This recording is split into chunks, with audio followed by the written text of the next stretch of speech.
We have a crew member aboard who's showing signs of stress and fatigue. Reaction time down 9 to 12%. Associational rating norm -3. That's much too low a rating. He's becoming irritable and quarrelsome, yet he refuses to take rest and rehabilitation. Now, he has that right, but we found... Well, crewman's right ends where the safety of the ship begins. Now, that man will go ashore on my orders. What's his name? James Kirk. Enjoy yourself, Captain. Oh, wait.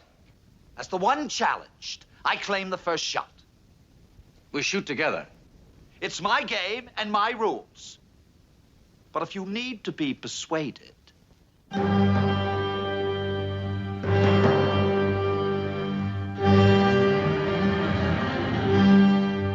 All right. Captain. He was probably doing things comparable to the same mischievous pranks you played when you were a boy.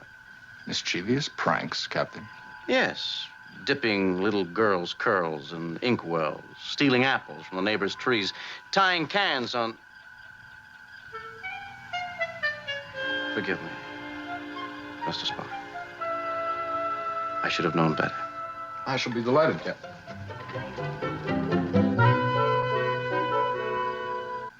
Such a man could manipulate key industries, stocks, and even nations, and in so doing, change what must be. And if it is changed, Captain, you and I, and all that we know, might not even exist. Your logic can be most annoying.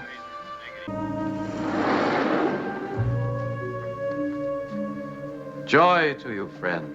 Peace and contentment will fill you. You will know the peace of Landru.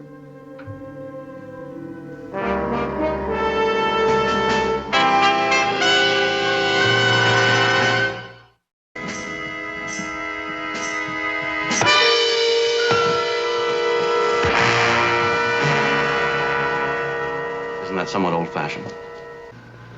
The late Landru, Captain. A marvelous feat of engineering. A computer capable of directing the lives of millions of human beings. But only a machine, Mr. Spock. The original Landru programmed it with all his knowledge, but he couldn't give it his wisdom, his compassion, his understanding, his soul, Mr. Spock. Predictably metaphysical. I prefer the concrete, the graspable, the provable. You'd make a splendid computer, Mr. Spock. That is very kind of you, Captain. I had a feeling that they would do anything to avoid it, even talk peace. Feeling is not much to go on. Sometimes a feeling, Mr. Spock, is all we humans have to go on. Captain, you almost make me believe in luck. Why, Mr. Spock? You almost make me believe in miracles.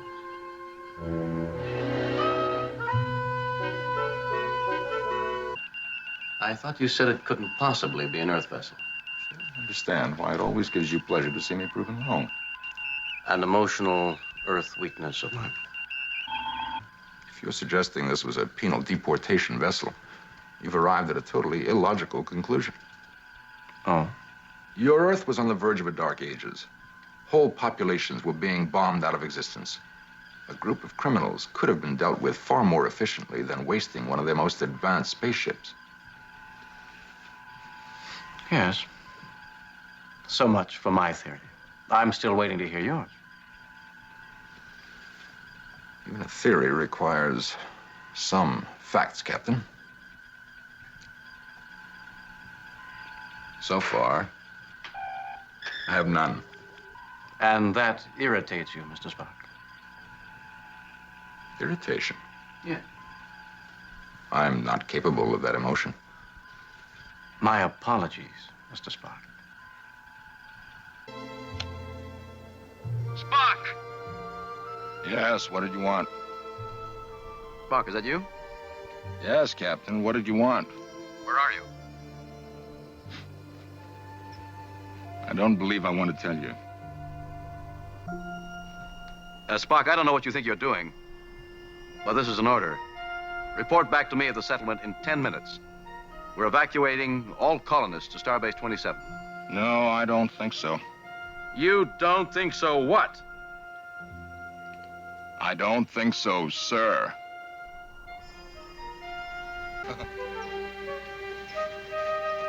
Spock. Are you out of your mind? You were told to report to me at once. I didn't want to, Jim. Yes, I can see that.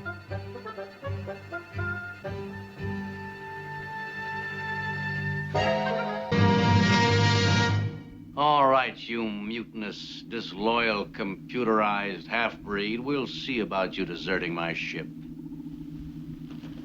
The term half-breed is somewhat applicable, but computerized is inaccurate. A machine can be computerized, not a man. What makes you think you're a man? You're an overgrown jackrabbit, an elf with a hyperactive thyroid. Jim, I don't understand. Of course you don't understand. You don't have the brains to understand. All you have is printed circuits.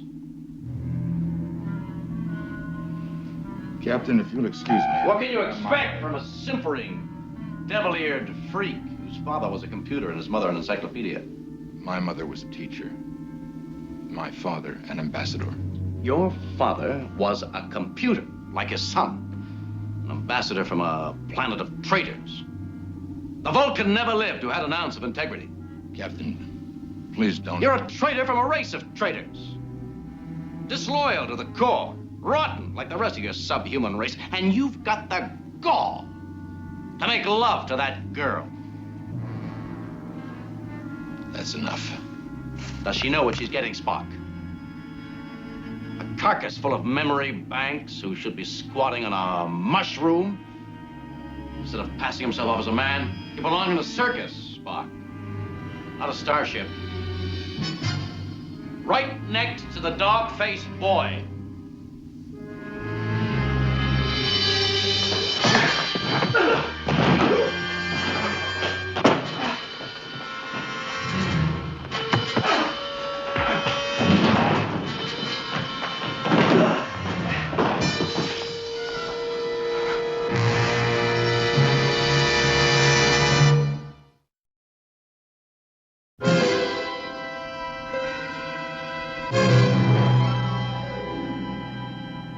Had enough? I didn't realize what it took to get under that thick hide of yours. Anyhow, I don't know what you're so mad about. It isn't every first officer who gets to belt his captain several times. You did that to me deliberately. Believe me, Mr. Spock, it was painful in more ways than one. Captain.